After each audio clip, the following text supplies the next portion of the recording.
Hello दोस्तों, नमस्कार। मेरा नाम है रोहित कुमार। आप सभी का स्वागत है हमारे इस यूट्यूब चैनल पे। देखिए, परीक्षाएं बहुत नज़दीक आ चुकी हैं। पढ़ाई लिखाई बहुत अच्छे से करनी चाहिए आपको। बस इसी के नाते हम थोड़े बहुत क्वेश्चन ऐसे ही जो एग्ज़ाम्स में आए हुए हैं, एक प्रकार का ये सेट है जिसमें हल कर रहे हैं, क्योंकि पढ़ाई ऐसे ही होती रहती है। पढ़ते पढ़ाते हम पढ़ाई करते रहते हैं और जीवन काफ़ी अच्छे ढंग से चलता रहता है। तो चलिए शुरुआत करते हैं आज की इस वीडियो की। लास्ट वीडियो में हमने इसको दिया था एक होमवर्क के रूप में। आइए चलिए देखते हैं इस बड़े से क्वेश्चन को कैसे सॉल्व करना है। देखिए, इसको लिखने का तरीका जो होता है वो थोड़ा सा आपको डिस्टर्बिंग लग सकता है, जिस वजह से आपको ये मुश्किल लग सकता है। बाकी तो ये आसान है। देखिए, एक भाग का निशान जो लगा है ये बड़ा सा ब्रैकेट है। अब इसके अंदर पहले सब कुछ सॉल्व किया जाएगा, फिर उससे इस एक से मुलाकात की जाएगी। अब देखिए, यहाँ पे पी स्क्वायर बटे इतना दिखाई दे रहा है, यानी ये नीचे है, ध्यान देने वाली बात है। और यहाँ पे 6p बटे ये दिखाई दे रहा है, ये भी नीचे है, और बीच में जोड़ लिखा है। अब देखिए, हर और हर बराबर है, ठीक है।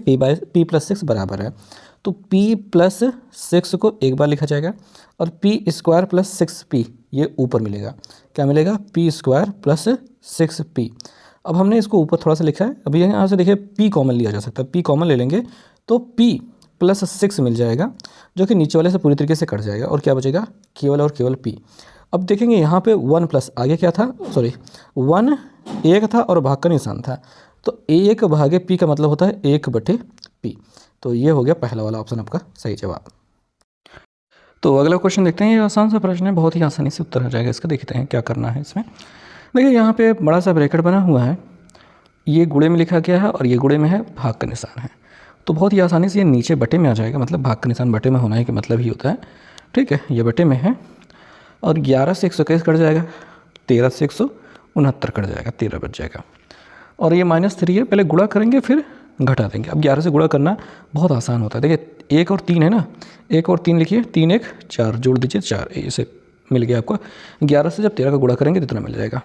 -3 कर देंगे, ये जो -3 था वही यहाँ पे रखा है, तो 140 हमको मिल जाएगा।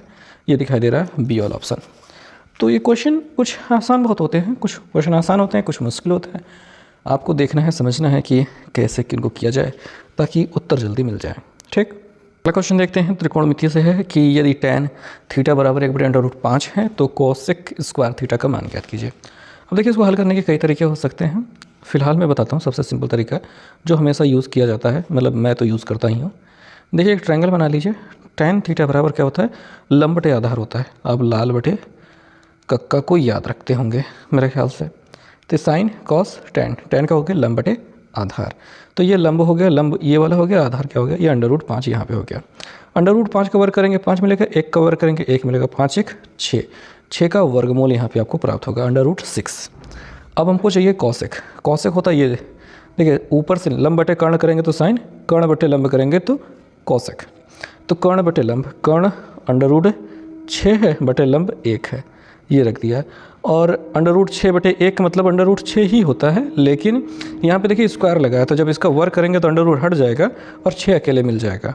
तो 6 अकेले ही आपका उत्तर हो जाएगा। तो ऑप्शंस में देखेंगे, ये रहा ऑप्शन आपका, डी वाला विकल्प आपका सही जवाब हो जाएगा। ओके, वैसे अगर देखा जाए तो इस प्रश्न को ऐसे भी किया जा सकता है जैसे कि इन्होंने बताया है। इन्होंने देखिए tan की वैल्यू ऐसे लिखी है, ये तो आपको दी गई है, tan की वैल्यू दी गई है। tan का उल्टा होता है cot, इसी को उलट दिया तो cot की वैल्यू मिल गई, यानी कि √5। 1 बटे √5 को उलट दिया तो √5 cot की वैल्यू होती है। और एक सर्व संख्या होती है कोसेक स्क्वायर थीटा बराबर 1 + cot स्क्वायर थीटा। तो कोसेक स्क्वायर थीटा का मान ज्ञात करना था, और cot की वैल्यू हमको पता है, यहाँ पे रख दिया, √5 का वर्ग 5 मिल गया, 5 1 6। तो ऐसे भी इसका उत्तर प्राप्त किया जा सकता है। आपको जैसा सुटेबल लगे, जैसा आसान लगे वैसा करें, सब कुछ आपका अपना है, ठीक। क्वेश्चन देखते हैं। यहाँ पे लिखा गया रेलवे बोर्ड अधिनियम किस वर्ष पास हुआ था? तो रेलवे बोर्ड अधिनियम 1905 ईस्वी में पास हुआ था। 1901 रेलवे के प्रशासन और काम संबंध में सर थॉमस क्या है रॉबर्टन कमेटी की सिफारिशों पर रेलवे बोर्ड का गठन किया गया था। और 1905 में कर्जन की सरकार ने भारतीय रेलवे बोर्ड अधिनियम का औपचारिक रूप से घोषणा की थी। अगला क्वेश्चन है कि लाला लाजपत राय का निवास स्थल क्या है? तो लाला लाजपत राय जो है पंजाब के थे। लाला लाजपत राय को ही पंजाब केसरी कहा जाता है, ठीक है। और ये गर्म दल के नेता थे। आइए चलिए देखते हैं एक और आसान क्वेश्चन। आसान क्वेश्चन में बहुत सारे क्वेश्चन मतलब आसान होते हैं, ये भी आसान क्वेश्चन है कि H और G 30 दिन में एक कार्य को कर सकते हैं। H अकेला उसे 50 दिन में कर सकता है, तो G अकेला उसे कितने दिन में कर सकता है, ऐसा आपसे पूछा जा रहा है। तो बहुत सिंपल सी बात है। क्या सिंपल सी बात है कि 30 दिन में दोनों कर सकते हैं, तो 1/30 ले लिया और उसमें से घटा लिया अपना 1/50 को। 50 दिन में H अकेले कर सकता था ना, तो इसका एलसीएम ले लिया। हम 150 ले सकते हैं इसका एलसीएम, ठीक। 3 × 5 = 15 5 बार जा रहा है और 5 × 15 3 बार जा रहा है। सॉरी यहाँ पे माइनस रहेगा, मैंने प्लस लिख दिया है। 5 में से 3 घटाने पे क्या मिल जाएगा 2 से 150 कट जाएगा 75 बच जाएगा, यानी 75 G उसे 75 दिन में कर सकता है। तो ऐसा इस प्रश्न का उत्तर हो जाएगा। बहुत आसान प्रश्न है, बहुत आसान उत्तर है। अगला क्वेश्चन देखते हैं। ये थोड़ा सा मुश्किल है क्योंकि इसमें थोड़ा सा मतलब वजनदार, थोड़ा लेंथ, थोड़ा गुणा भाग जाता है, बस इससे ज़्यादा और कुछ नहीं है। देखिए बात यह है कि 2 प्रकार के चावल हैं A और B, उनके दाम क्रमशः दिए गए हैं, उनका अनुपात भी इस अनुपात में मिला करके बेचा जा रहा है और मिश्रित किस्म को इतना रुपये प्रति भाव से बेचा जाता है, तो उसको लाभ होता है कि कितना लाभ होता है वो बताना है।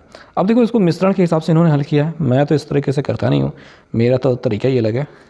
देखिए जो पहला चावल है उसको लिया गया है 3 किलोग्राम, तो 3 से गुणा करा देते हैं, तो 3 0 देखो भैया 0 हो गया, 3 एकम 3 3 दूनी 6, इतना मान लीजिए पहला चावल 3 किलो लिया है, उसका दाम इतना हो गया और 4 से इसको गुणा करा देते हैं। 0 4 8 32, 3 4 दूनी 8 3 11, इतना दाम हो गया आपके दूसरे प्रकार के चावल को। दोनों को जोड़ देते हैं, ये 0 0 जोड़ के 0 हो जाएगा, ये 5 हो जाएगा, ये 7 हो जाएगा और ये 1 हो जाएगा। अब ध्यान देने वाली बात यह है कि 4 3 7 किलो हमने चावल लिया था, 7 से इसको हमको भाग करना पड़ेगा, ठीक है, क्योंकि ये 7 किलो चावल हो चुका है। 7 से इसको भाग करेंगे, 7 दूनी 14, कितना बचेगा 3 और 7 × 5 = 35, कट गया, एक 0 बढ़ा तो 0 लगा देंगे। 250 क्या दिखाई दे रहा है 250 जो मिला है वो मिश्रित वाला जो चावल था, मिश्रित किस्म का जो चावल था उसका खरीद दाम हो गया। क्या हो गया खरीद दाम। बेच कितने में रहा है 260 में। कितना फ़ायदा दिखाई दे रहा है सीधे सीधे 10 रुपये का फ़ायदा दिखाई दे रहा है, 10 रुपये का फ़ायदा। नीचे क्या लिखा जाएगा 250 यानी क्रय मूल्य को लिखा जाता है, गुणते अपना 100 हो जाएगा। देखिए 0 से 0 काट देंगे, 25 चौके 100, कितना % का लाभ दिखाई दे रहा है 4% का लाभ दिखाई दे रहा है। बस सिंपल सी बात है, ठीक है, 4% का आपको लाभ हो गया। अगला वाला क्वेश्चन है कि बी सी का इकलौता पुत्र है। अच्छा ठीक है, सी का इकलौता पुत्र कौन है बी है। बी पुत्र है इसलिए उसके आगे ऊपर हम प्लस बनाएंगे, माइनस नहीं बनाना था। जिसकी कोई पुत्री नहीं है, सी का इकलौता पुत्र है जिसकी कोई पुत्री नहीं है, यानी इसकी कोई पुत्री नहीं है, सी की कोई पुत्री नहीं है। के सी के पोते की पत्नी है, जो के है वो सी के पोते, सी का ये बेटा हो गया, बी उसका कोई बेटा होगा, ये उसका पोता हो जाएगा। उसकी पत्नी कौन है के है, के माइनस में रहेगा, पत्नी है। बी के का क्या कहलाएगा। अब देखो यहाँ पे के जो है वो क्या है पत्नी है बी के बेटे की, तो बी जो होगा वो के का ससुर हो जाएगा। क्या हो जाएगा ससुर हो जाएगा, ससुर। ओके, मेरे ख्याल से आपको समझ में आया होगा।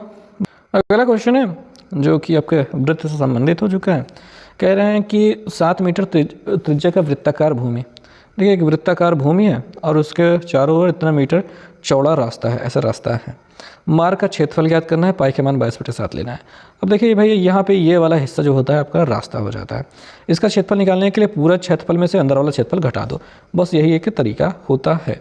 तो चलिए देखते हैं। देखिए मार्ग सहित भूमि का क्षेत्रफल माइनस भूमि का क्षेत्रफल, यही अपना उत्तर होता है। ठीक है, तो देखिए पाई r², ये बड़ा वाला कैपिटल R ले लेते हैं, बड़ी वाली त्रिज्या, माइनस पाई स्मॉल r।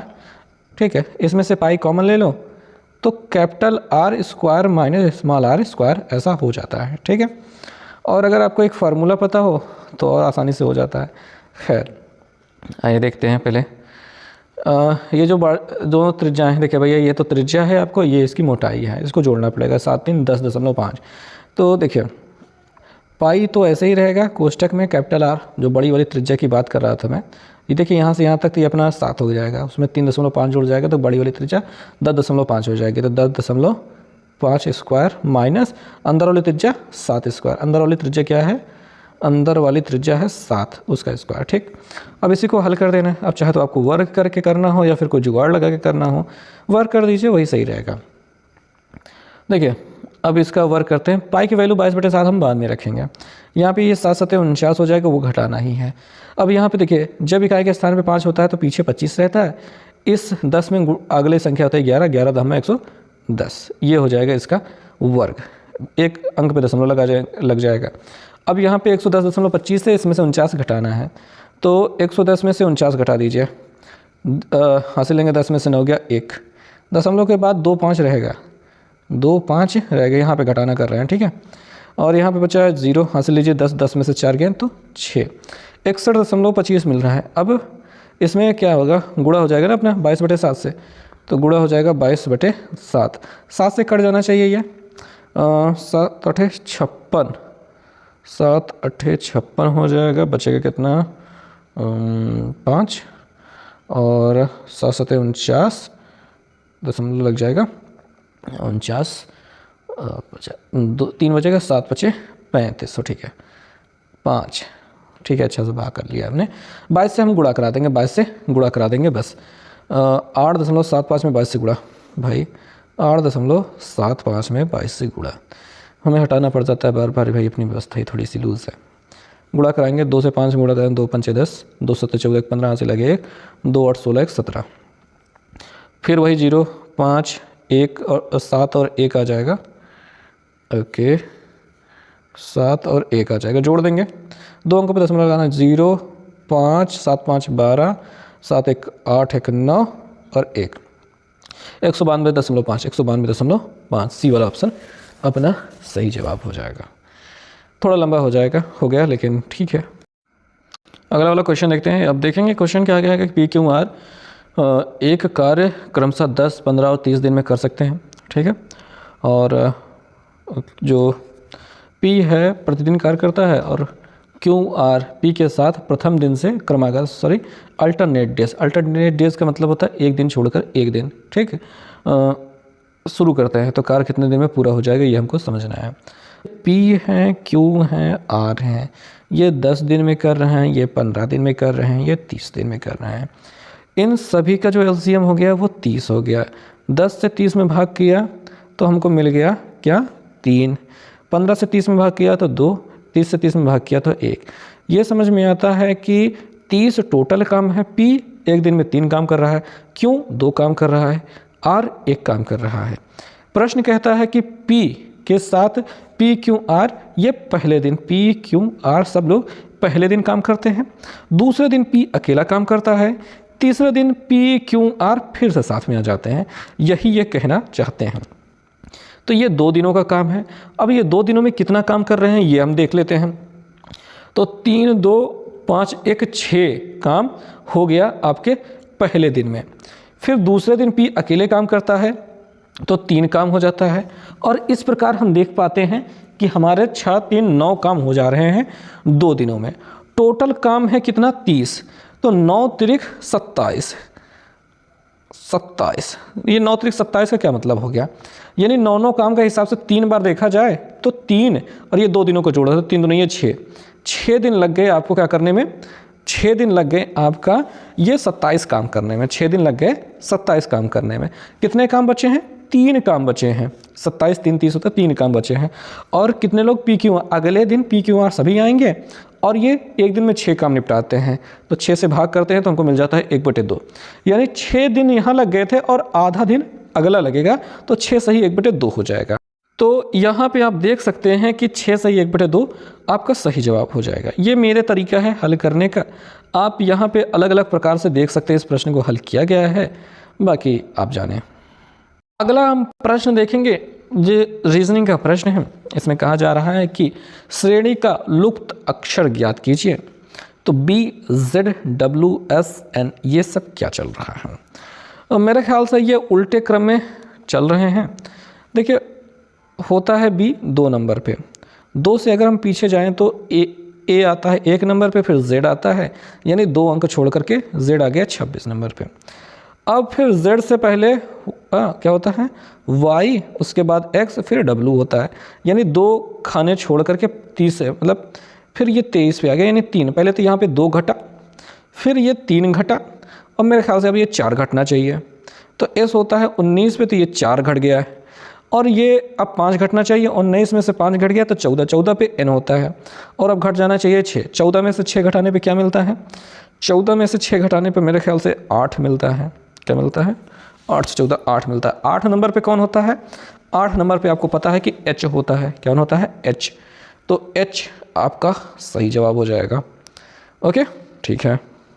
तो अब हम क्या करते हैं, अब हम आपको छोड़ देते हैं कि होमवर्क के साथ में 14, 6, 28 का चतुर्थानुपात क्या होगा।